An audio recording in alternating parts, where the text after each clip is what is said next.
Se podemos aprender algo com a sociologia, esse algo é: tudo que se passa na vida social é um processo, inclusive o surgimento da sociologia. Observando o processo histórico da construção da disciplina e área do conhecimento, podemos compreender melhor os pormenores dessa ciência. Bora lá entender como isso se dá.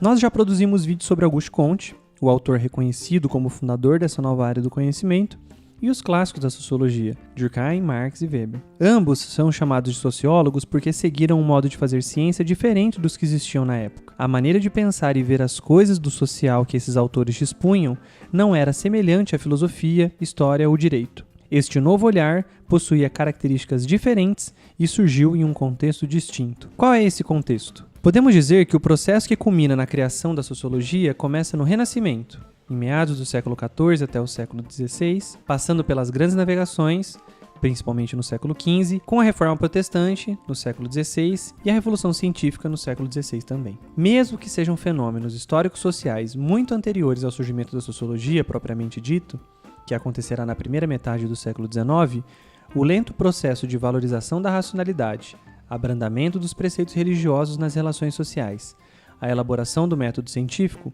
foram de fundamental importância para o que viria a ocorrer no século XVIII e XIX. Neste vídeo, queremos destacar dois principais fatos históricos que estão coladinhos e diretamente relacionados ao surgimento da sociologia. As chamadas revoluções burguesas foram o estopim para as condições materiais tornarem-se favoráveis à criação da ciência da crise. A Revolução Industrial, ocorrida mais ou menos em 1760, reconfigurou e transformou a maneira de viver.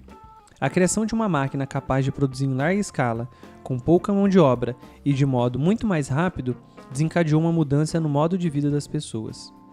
Se antes da Revolução Industrial a vida da população mundial era rural, com uma produção artesanal e de subsistência, organizada em pequenos núcleos culturais e políticos homogêneos, agora tudo isso deu espaço para a criação de pequenas cidades, agregando pessoas de diferentes espaços, convivendo e trocando experiências com pessoas nunca antes vistas. Além disso, o trabalho deixa de ser manual e artesanal, passando a ser mecânico e repetitivo. Com uma mudança tão profunda, surgiram problemas: habitações inadequadas, miséria, fome, falta de emprego, difusão de doenças.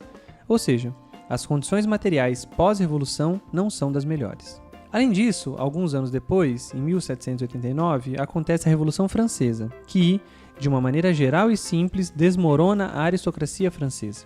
Isso significa dizer que a estrutura na qual a França estava erigida, na separação entre nobreza, clero e plebe, é destruída. Os privilégios e as expoliações pautadas na hierarquia aristocrática não acontecem mais. O lema da França, depois da Revolução Francesa, será: liberdade, igualdade e fraternidade. Imagine como a Europa estava após essas duas grandes revoluções.